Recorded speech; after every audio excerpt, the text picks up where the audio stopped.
Hello everyone, এখন আমি তোমাদের সঙ্গে পশ্চিমবঙ্গের কৃষিকাজ সম্পর্কে আলোচনা করব।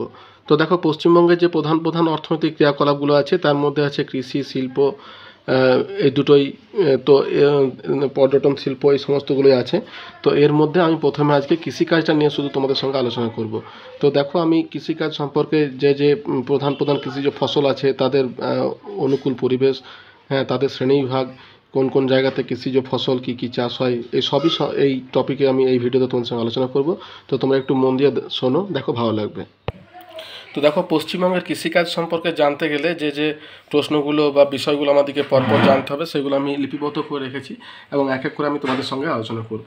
তো দেখো, প্রথমেই যেটা আছে বলছে, দার্জিলিংয়ের পার্বত্য অঞ্চল এবং পুরুলিয়ার মালভূমি অঞ্চল বাদ দিয়ে সারা পশ্চিমবঙ্গ নিবিড়ভাবে কৃষিকাজ হয়। বুঝতে পেরেছো? অর্থাৎ কৃষি প্রধান একটা রাজ্য। রাজ্যের আয়ের প্রায় 20% কৃষি থেকে এলেও 3/4 লোক, অর্থাৎ বেশিরভাগ লোকই বলতে পারো 75% লোক কিন্তু কৃষি নির্ভর। পশ্চিমবঙ্গের প্রায় সব গ্রামই কৃষি নির্ভর। ভারতের নিরিখে ফসল উৎপাদনে কিছু তথ্য, যেমন পাট এবং ধান উৎপাদনে পশ্চিমবঙ্গ কিন্তু ভারতে প্রথম স্থান অধিকার করছে। পাট উৎপাদন এবং ধান উৎপাদনে প্রথম। সকল প্রকার শাকসবজি উৎপাদনে প্রথম। দ্বিতীয় স্থানে কি কি আছে? আলু এবং চা, এই দুটো উৎপাদনে কিন্তু পশ্চিমবঙ্গ ভারতে দ্বিতীয় স্থান অধিকার করছে। এরপর দেখো, পশ্চিমবঙ্গের কৃষির প্রধান প্রধান বৈশিষ্ট্যগুলি উল্লেখ করো। অর্থাৎ আমাদের পশ্চিমবঙ্গে যে কৃষিকাজ হয়ে থাকে সেই কৃষিকাজের প্রধান প্রধান কতগুলো বৈশিষ্ট্য আছে। যেমন কি কি দেখো, প্রথম যে বৈশিষ্ট্য সেটা হচ্ছে মৌসুমি বৃষ্টির ওপর নির্ভরতা। আমাদের ভারত তথা পশ্চিমবঙ্গের কৃষি মৌসুমি বৃষ্টিপাতের উপরই কিন্তু নির্ভর করে। বলছে কিছু কিছু জমিতে জলসেচ হলেও বেশিরভাগ জমিতে চাষ হয় মৌসুমি বৃষ্টির ওপর নির্ভর করে। তাই বেশিরভাগ জমিতে খারিফ শস্য মানে যেটা বর্ষায় চাষ হয়, আর রবি শস্য মানে যেটা শীতকালে চাষ হয়। 2 নম্বর কি? নিবিড় প্রথায় চাষ। বলছে জনসংখ্যার আধিক্য এবং কৃষি জমির স্বল্পতার জন্য এই রাজ্যে নিবিড় পদ্ধতিতে চাষ হয়। অর্থাৎ একই জমি থেকে বছরে 2টি বা 3টি ফসল ঘরে তোলা হয়। গ্রীষ্মকালীন ফসলকে খারিফ শস্য, শীতকালীন ফসলকে রবি শস্য বলে। প্রধান ফসল কি? ধান। অত্যধিক জনসংখ্যার খাদ্যের চাহিদা মেটাতে এই রাজ্যে বেশিরভাগ কৃষি জমিতে খাদ্যশস্য চাষ করা হয়। তার মধ্যে ধানই হচ্ছে প্রধান, কারণ এই রাজ্যের অধিবাসীদের প্রধান খাদ্য হচ্ছে ভাত। হ্যাঁ, তাহলে ধান থেকে যেহেতু চাল এবং চাল থেকে ভাত হয়, তাই ধানটাই হচ্ছে এখানকার প্রধান ফসল এবং মানুষের প্রধান খাদ্য। এরপর দেখো আছে শ্রম নিবিড় কৃষি। অর্থাৎ পশ্চিমবঙ্গে কৃষি যন্ত্রপাতির ব্যবহার এখনও খুব সীমিত। শ্রম দিয়েই কিন্তু চাষ করা হয়। এখনও লাঙ্গল এবং বলদ দিয়েই চাষ করা হয়। অর্থাৎ শ্রমিক শক্তির ব্যবহার বেশি। কিন্তু এটা আমার মনে হয় না এখনও পর্যন্ত খুব একটা সত্যি। তার কারণ এটা আপডেট করা দরকার আছে। এখন কিন্তু বলদ দিয়ে চাষ কিন্তু খুব একটা হয় না। বেশিরভাগই তোমার ট্রাক্টর, হ্যান্ড ট্রাক্টর এই সমস্ত দিয়েই হচ্ছে। যদিও এখানে লেখা আছে, আমি পড়লাম, কিন্তু এটার যৌক্তিকতা আছে বলে আমার এখন মনে হয় না। তারপর দেখো 5 নাম্বার কি? শস্যাবর্তন প্রথায় চাষ। বলছে এই রাজ্যে কৃষকেরা শস্যাবর্তন প্রথায় চাষ করে। যেমন একই জমিতে প্রথমে পাট, তারপর ধান এবং শেষে ডাল জাতীয় তোমার চাষ করা হয়। এতে জমির উর্বরতা পুনরুদ্ধার হয়। আর 6 নাম্বার কি? জীবিকা সত্তা ভিত্তিক কৃষি। অর্থাৎ পশ্চিমবঙ্গে জীবিকা সত্তা ভিত্তিক কৃষি প্রচলিত। এই কৃষি ব্যবস্থায় কৃষকরা খাদ্যশস্য নিজেদের প্রয়োজনে ব্যবহার করে। আলু এবং ধান উদ্বৃত্ত হলে বিক্রি করে। অর্থাৎ নিজের যে চাহিদা পূরণ করার পরে যেটুকু থাকে সেটুকু তারা কিন্তু বিক্রি করে। তোমার ব্যবসার লক্ষ্য নিয়ে কিন্তু তারা করে না। তাহলে এটা হচ্ছে তোমার পশ্চিমবঙ্গের কৃষির একটা কতগুলো বৈশিষ্ট্য। এরপর দেখো, পশ্চিমবঙ্গের কৃষিজ ফসলের শ্রেণীবিভাগ। অর্থাৎ আমাদের পশ্চিমবঙ্গে যে সমস্ত কৃষিজ ফসলগুলো চাষবাস করা হয় কত রকমের হয় এবং কি কি ভাগে তাদের ভাগ করা হয়। দেখো, এইটা কিন্তু একটু ভালো করে পড়বে, কারণ এইটার উপরে কিন্তু তোমার ওই শর্ট প্রশ্ন কিন্তু চলে আসে। দেখো, ব্যবহার অনুযায়ী পশ্চিমবঙ্গের কৃষিজ ফসলের শ্রেণীবিভাগ কী কী আছে? তোমার 4টে রকমের ভাগ করা হচ্ছে। একটা হচ্ছে খাদ্যশস্য, একটা হচ্ছে তন্তু শস্য, একটা হচ্ছে বাগিচা ফসল, আর অন্যটা হচ্ছে তোমার অন্যান্য ফসল বা হর্টিকালচার। এবার দেখো, আমরা খাদ্যশস্য সম্পর্কে কী আছে সেটা এবারে জানবো। তাহলে দেখো, খাদ্যশস্য কোনটাকে বলছে? খাদ্যশস্য হচ্ছে খাদ্যরূপে ব্যবহারের জন্য যে ফসল উৎপাদন করা হয় তা হচ্ছে খাদ্যশস্য। পশ্চিমবঙ্গের এই ফসলের চাষই সবচেয়ে বেশি। উদাহরণ হচ্ছে ধান। অর্থাৎ কৃষক কিন্তু নিজের খাবারের জন্য যে চাষটা করে থাকে সেটাকে বলছে খাদ্যশস্য। এরপর দেখো কি আছে? তন্তু শস্য। তন্তু বলছে যে সকল ফসল উৎপাদন হয় আঁশ বা তন্তু সংগ্রহের জন্য তাদের তন্তু ফসল বলা হয়। এগুলি বাণিজ্যিক এবং অর্থকরী ফসল বা ব্যবসা বাণিজ্যের জন্য কিন্তু এটা করা হয়। এর উদাহরণ হচ্ছে পাট। বাগিচা ফসল কি বলছে? ক্রান্তীয় এবং উপক্রান্তীয় মণ্ডলের উপনিবেশ অধ্যুষিত অঞ্চলে রপ্তানি নির্ভর যে বাণিজ্যিক কৃষি ব্যবস্থা গড়ে উঠেছে তা হলো বাগিচা ফসল, যেমন চা, সিনকোনা, কমলা লেবু এগুলো। আর অন্যান্য ফসল বা হর্টিকালচার কোনটাকে বলছে? বলছে বাজারে বিক্রির জন্য অর্থকারী ফসল রূপে শাকসবজি যেমন পটল, ঢেঁড়স, ফুলকপি, বাঁধাকপি, ফল যেমন আম, পেয়ারা, ফুল এর বাণিজ্যিক উৎপাদন হলো হর্টিকালচার। এরপর দেখো ঋতু অনুযায়ী কটা ভাগে ভাগ করা হয়? 3টি ভাগে। একটা হচ্ছে খারিফ শস্য, একটা রবি শস্য, একটা জায়িদ শস্য। এখানে খারিফ শস্য অর্থাৎ যেটা বর্ষায় চাষ হয়। বলছে মৌসুমী বায়ুর আগমনের সাথে সম্পর্ক রেখে যে ফসল জুন জুলাই মাসে বোনা শুরু হয় এবং নভেম্বর ডিসেম্বর মাসে ফসল তোলা হয় তা হচ্ছে তোমার খারিফ শস্য, যেমন আমন ধান। রবি শস্য মানে যেটা শীতকালে চাষ হয়। বলছে মৌসুমী বায়ুর প্রত্যাগমনের সাথে সম্পর্ক রেখে অক্টোবর নভেম্বর মাসে ফসল বোনা শুরু এবং ফেব্রুয়ারি মার্চ মাসে ফসল তোলা হয় তা হলো রবি শস্য, যেমন তোমার বোরো ধান এবং গম। আর জায়িদ শস্য কোনটাকে বলছে? বলছে গ্রীষ্মকালে যে ফসলের চাষ হয় তা হলো জায়িদ শস্য। এই ফসলের জল কম লাগে এবং সেচের খুব একটা প্রয়োজন হয় না। উদাহরণ হচ্ছে আউশ ধান বা বাদাম। আমরা যেটা তোমার ওই খরার ধান বলি, ঠিক আছে, ওটাই হচ্ছে তোমার জায়িদ শস্য। তাহলে এটা গেল তোমার আমাদের পশ্চিমবঙ্গের তোমার ফসলের কৃষিজ ফসলের শ্রেণীবিভাগ। এরপর দেখো প্রধান প্রধান কয়েকটি কৃষিজ ফসল, যদিও অনেক ফসলই তোমার চাষ হয় বুঝতে পারলে, যেগুলো আলোচনা করলাম। এবারে প্রধান প্রধান কয়েকটি, যেমন ধান, পাট এবং চা সম্পর্কে আমরা এখানে আলোচনা করব। তাহলে প্রথমে যেটা আছে ধান। ধান সম্পর্কে আমাদের কি হচ্ছে? বলছে প্রথমে হচ্ছে ঋতুর তারতম্য অনুসারে পশ্চিমবঙ্গে ধানের শ্রেণীবিভাগ করো। তাহলে দেখো আমাদের পশ্চিমবঙ্গে কিন্তু 3 রকমের ধান চাষ করা হয়ে থাকে। সেই ধান চাষগুলো কি কি?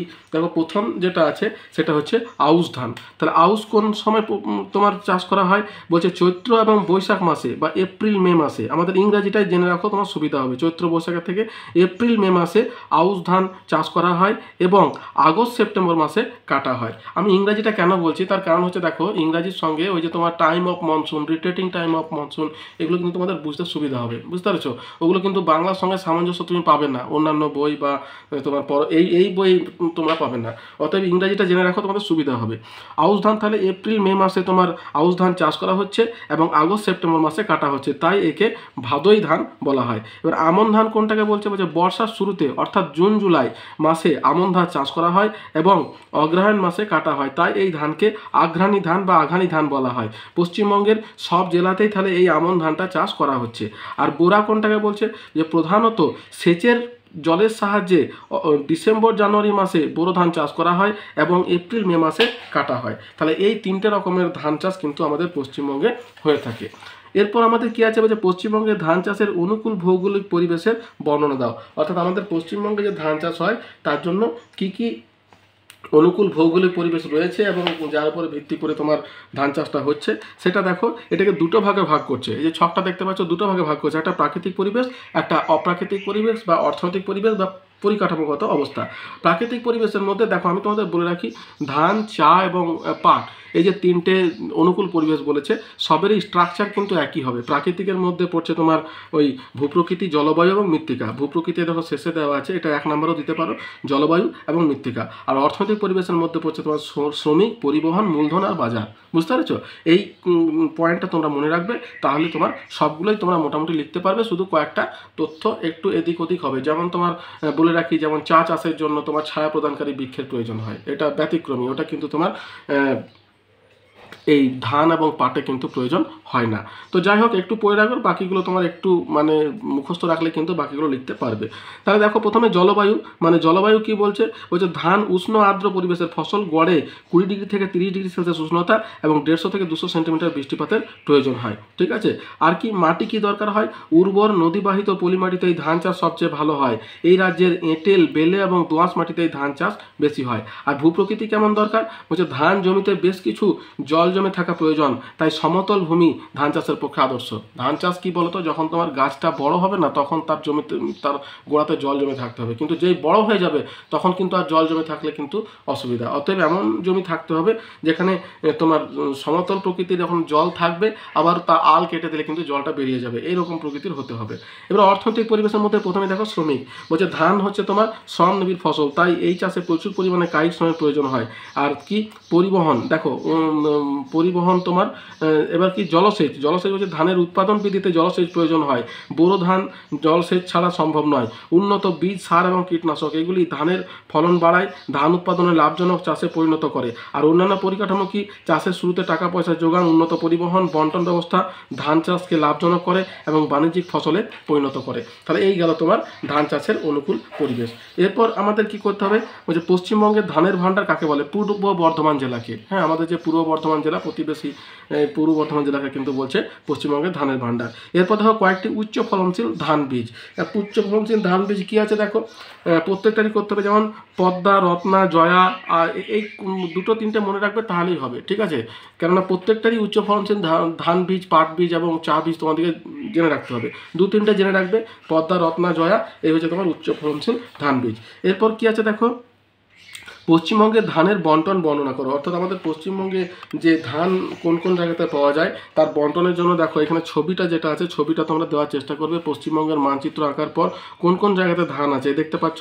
এই যে এই জায়গাতে সবুজ যে সমতল ভূমি অঞ্চল যতটুকু আছে প্রত্যেকটাতেই তো খুব বেশি পরিমাণে হয়। আর তোমার এই মালভূমি অঞ্চলেও কিছু কিছু জায়গাতে কিন্তু হয়ে থাকছে, শুধুমাত্র পুরুলিয়া বাদ দিয়ে। আমি প্রথমেই বলেছিলাম আলোচনা করার সময় যে শুধুমাত্র এই পার্বত্য অঞ্চল, দার্জিলিং পার্বত্য অঞ্চল এবং পশ্চিমবঙ্গের যে পশ্চিমে যে মালভূমি অঞ্চলটা আছে সেটা বাদ দিয়ে কিন্তু প্রায় সর্বত্রই আমাদের ধান চাষ কিন্তু হয়ে থাকছে মোটামুটি। তাহলে এটা গেল তোমার চিত্র। এবার দেখো বন্টনটা যদি আমরা বর্ণনা করতে যাই, দেখো এরকমভাবে আমরা দিতে পারি। প্রথমে অধিক উৎপাদক অঞ্চল, মাঝারি উৎপাদক অঞ্চল, মাঝারি থেকে স্বল্প উৎপাদক অঞ্চল এবং স্বল্প ধান উৎপাদক অঞ্চল এবং অতি স্বল্প ধান উৎপাদক অঞ্চল, এই কয়েকটি ভাগে ভাগ করা হচ্ছে। তাহলে অধিক উৎপাদন কোথায় কোথায় হচ্ছে? পূর্ব বর্ধমান, বীরভূম, নদিয়া এবং হুগলি। এবার মাঝারি উৎপাদন কোথায় হচ্ছে? উত্তর চব্বিশ পরগনা, মুর্শিদাবাদ, বাঁকুড়া, মালদা, পশ্চিম মেদিনীপুর, পশ্চিম বর্ধমান, উত্তর দিনাজপুর, পূর্ব মেদিনীপুর, ঝাড়গ্রাম, দক্ষিণ দিনাজপুর এবং হাওড়া। দেখো এর মধ্যে সব থেকে বেশি, তার কারণ হচ্ছে এই যে জেলাগুলো আছে এগুলো কিন্তু চাষবাসের পাশাপাশি অন্যান্য কাজের সঙ্গেও তোমার যুক্ত, একটা প্রথম। আর দ্বিতীয়ত হচ্ছে এখানে কিন্তু তোমার ওই প্রাকৃতিক প্রতিকূলতা কিছু কিছু জায়গাতে আছে, হ্যাঁ, যার জন্য কিন্তু চাষ হয় না। এই সমস্ত কারণের জন্য কিন্তু তার ধান চাষটা কিন্তু করতেই হয়। তার কারণ হচ্ছে তাদের প্রধান খাদ্য হচ্ছে ভাত, বুঝতে পেরেছো? তারপর দেখো মাঝারি থেকে স্বল্প, এটা কোথায়? দক্ষিণ চব্বিশ পরগনা, যেটা তোমার নোনা মাটির জন্য অনেকটা হয় না, পুরুলিয়া, মালভূমি অঞ্চল আর কোচবিহার, যেটা পার্বত্য অঞ্চলের কাছাকাছি। তাহলে এই তিনটে হচ্ছে তোমার মাঝারি থেকে স্বল্প। এবার স্বল্প ধান উৎপাদন কোথায় কোথায় হয়? জলপাইগুড়ি, আলিপুরদুয়ার, দার্জিলিং এবং কালিম্পং। এগুলো যেহেতু পার্বত্য অঞ্চল, এখানে স্টেপ কাল্টিভেশনের মাধ্যমে তোমার ধান চাষ যেটুকু হয় সেইটুকুই, যার জন্য এখানে এটা হচ্ছে তোমার স্বল্প প্রকৃতির। আর অতি স্বল্প পশ্চিমবঙ্গের কোনো জেলায় বর্তমানে এই অঞ্চলের অন্তর্গত নয়। যেহেতু মানুষকে খেতে হবে ভাত, তাই কিন্তু প্রত্যেকেই কিছু না কিছু করে না হলেও বর্ষাকালের চাষটা কিন্তু তারা করেই থাকে সব জায়গাতে। তাহলে এটা গেল তোমার ধান উৎপাদনের বন্টন। আর ছবিটা তোমাদের দেখালাম। এরপর দেখা যাচ্ছে পশ্চিমবঙ্গের কোথায় ধান গবেষণাগার বর্তমান? হুগলির চুঁচুড়াতে, ঠিক আছে? একমাত্র তোমার যে ধান গবেষণাগার সেটা কিন্তু অবস্থিত। তাহলে এটা গেল তোমার ধান সম্পর্কে আলোচনা। এরপর আমরা তোমার আলোচনা করব পাট সম্পর্কে। হ্যাঁ, তাহলে পাট সম্পর্কে জানতে গেলে প্রথমে আমাদের যেটা জানতে হবে সেটা হচ্ছে সোনালী তন্তু কাকে বলে এবং কেন বলে। তাহলে সোনালী তন্তু কাকে বলছে? সোনালী তন্তু বলছে তোমার পাটকে। তার কারণ কি? তার কারণ হচ্ছে তোমার দেখো পাটকে তোমার সোনালী তন্তু বলছে পাট পশ্চিমবঙ্গের সবচেয়ে গুরুত্বপূর্ণ অর্থকারী এবং বাণিজ্যিক ফসল। পাটের রং হালকা সোনালী। পাট এবং পাটজাত দ্রব্য রপ্তানি করে আয়ের পথ সুগম হয় বলে এটিকে সোনালী তন্তু আখ্যা দেওয়া হয়, ঠিক আছে? পাট এবং পাটজাত দ্রব্য জৈব পচন সহায়ক ও দূষণ ঘটায় না বলে এটি পরিবেশ বান্ধব। তাহলে এটা গেল তোমার পাটের তন্তু প্রশ্নের উত্তর। তারপর দেখা যাচ্ছে পশ্চিমবঙ্গের পাট চাষের অনুকূল ভৌগোলিক পরিবেশের বর্ণনা দাও। তাহলে অনুকূল ভৌগোলিক পরিবেশ আমরা বললাম প্রাকৃতিক এবং অপ্রাকৃতিক দুটো ভাগে ভাগ করছি। তাহলে প্রথম কি দরকার? প্রথমে দরকার হচ্ছে ভূপ্রকৃতি। তাহলে ভূপ্রকৃতি কেমন দরকার? হচ্ছে নিম্ন সমতল ভূমি, সূক্ষ্ম পলি সমৃদ্ধ বদ্বীপ, প্লাবনভূমি অঞ্চলে পাট চাষ হয়ে থাকে। তাহলে এটা হলো ভূপ্রকৃতি। তারপর জলবায়ু কি দরকার? উষ্ণতা দরকার তোমার 25 থেকে 30 ডিগ্রি সেলসিয়াস, বৃষ্টিপাত দরকার 150 থেকে 250 সেন্টিমিটার, ব্যাস হয়ে গেল। ভূপ্রকৃতি হলো জলবায়ু। আর মৃত্তিকা কি দরকার? বলছে অম্লধর্মী উর্বর মাটি এবং ভারী দোআঁশ প্রকৃতির মাটি তে পাট চাষ হয়।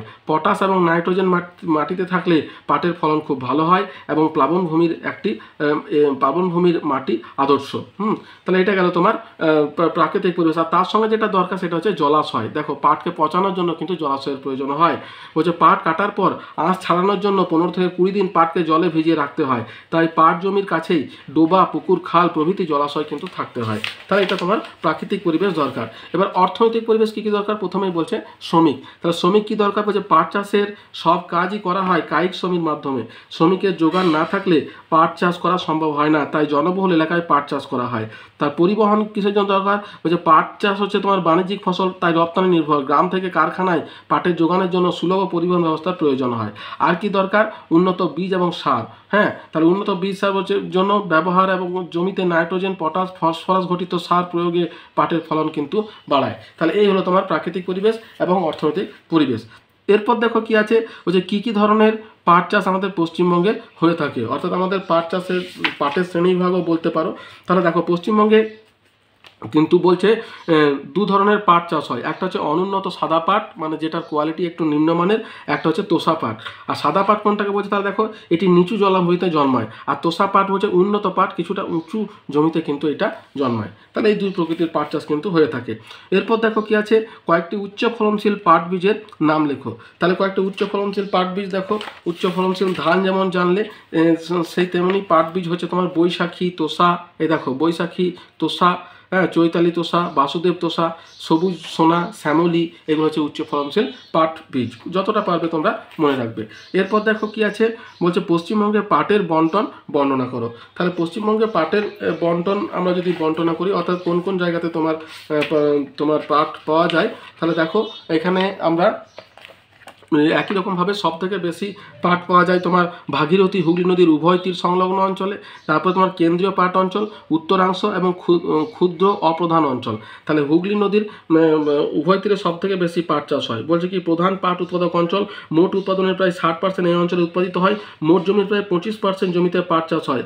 উত্তর 24 পরগনা, বাদুড়িয়া, বনগাঁ, হুগলি, তারকেশ্বর উল্লেখযোগ্য পাট উৎপাদক অঞ্চল। অবস্থান কোথায়? মুর্শিদাবাদ, নদিয়া, উত্তর দক্ষিণ 24 পরগনা, হাওড়া এবং হুগলি জেলা। এগুলো সবই কিন্তু তোমার ওই গঙ্গার উপকূলবর্তী, বুঝতে পেরেছো? মানে স্বাভাবিকভাবে মনে রাখতে গেলে সবই আমাদের গঙ্গা যে অঞ্চলের উপর দিয়ে বয়ে গেছে সেই সব জায়গার উপর দিয়েই কিন্তু প্রধানত পাট চাষটা হচ্ছে। কিছু কিছু এই একেবারে নিম্ন যেগুলো হয় এগুলো একটু অন্যান্য রকমের, কিন্তু এই যে দুটো যে আছে না তোমার সব থেকে বেশি এবং কেন্দ্রীয় অঞ্চল, এই দুটোই কিন্তু গঙ্গার উপকূলবর্তী অঞ্চলে অবস্থিত। যেহেতু তোমার ওই জলাশয়ের প্রয়োজন হয়। এর কেন্দ্রীয় অঞ্চল বলে পশ্চিমবঙ্গের দ্বিতীয় উল্লেখযোগ্য পাট উৎপাদক অঞ্চল। মোট উৎপাদনের প্রায় 16% এই অঞ্চলে উৎপাদিত হয়। মালদা, উত্তর এবং দক্ষিণ দিনাজপুর হয়েছে। এরপর দেখো উত্তরাংশ, পশ্চিমবঙ্গের মোট উৎপাদনের 13% এই অঞ্চলে উৎপাদিত হয়। তিস্তা, তোরসা, জলঢাকা নদীর প্লাবনভূমি এখানকার মুখ্য পাট উৎপাদক অঞ্চল। দার্জিলিং, কোচবিহার, জলপাইগুড়ি, আলিপুরদুয়ার জেলার দক্ষিণাংশ। এর ক্ষুদ্র অঞ্চল যেগুলো আছে তার মধ্যে কি পড়ছে, ওই যে পশ্চিমবঙ্গের দক্ষিণ পশ্চিম জেলা অর্থাৎ পূর্ব মেদিনীপুর, পশ্চিম মেদিনীপুর, বাঁকুড়া, পূর্ব বর্ধমান, বীরভূম এবং পুরুলিয়া জেলায় বিক্ষিপ্তভাবে পাট চাষ কিন্তু হয়ে থাকে।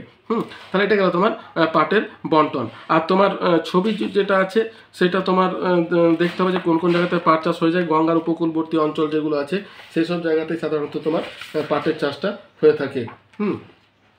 এরপর দেখো আমাদের করতে হবে পাটের পরে যেটা আছে সেটা হচ্ছে তোমার পাট চাষের বন্টন বর্ণনা করে। এবার পাটের ব্যবহার সম্পর্কে লেখো, অর্থাৎ আমরা পাট কী কী কাজে ব্যবহার করছি। তাহলে প্রথম কি আছে, টেক্সটাইল শিল্পে। টেক্সটাইলে কিন্তু পাট ব্যবহার হয়।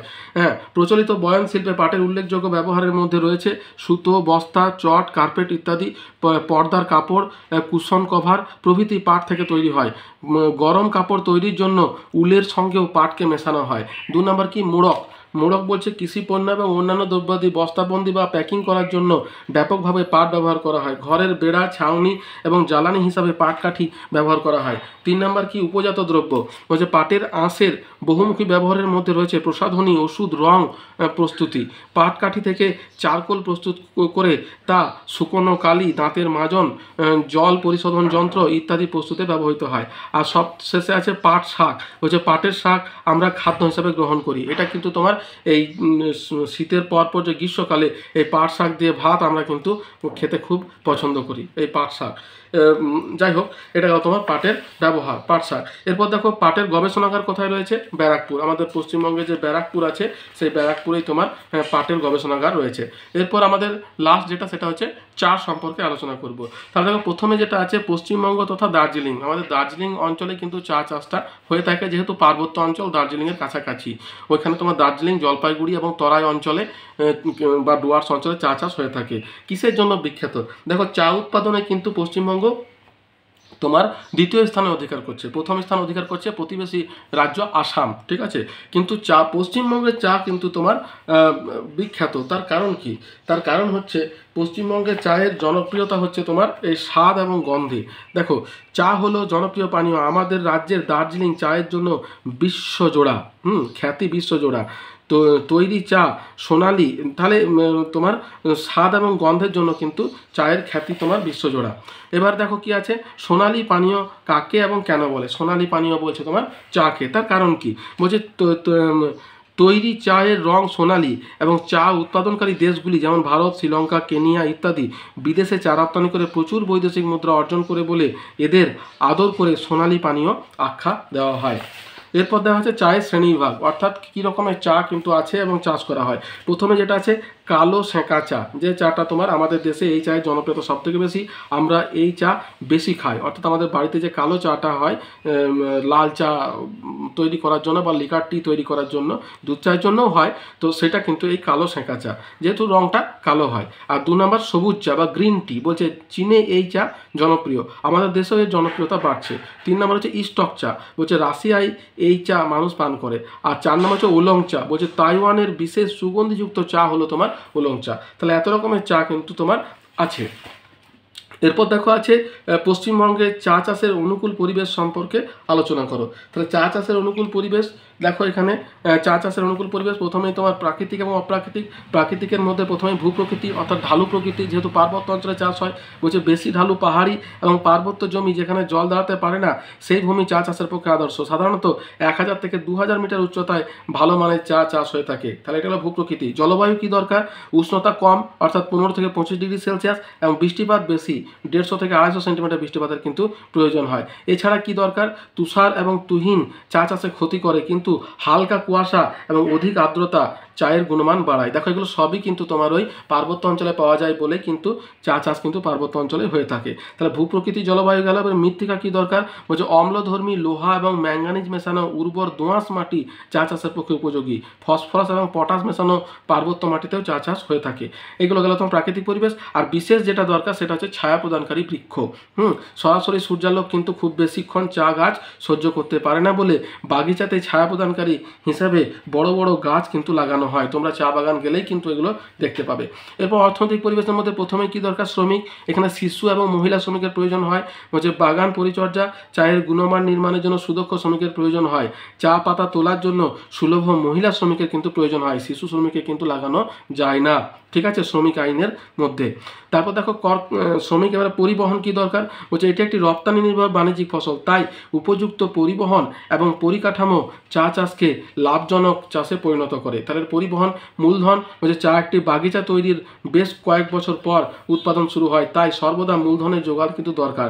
আর কি দরকার? কারখানা। বলছে চা প্রস্তুত এবং প্যাকেজিংয়ের জন্য বাগানের কাছেই চা কারখানা করতে হয়।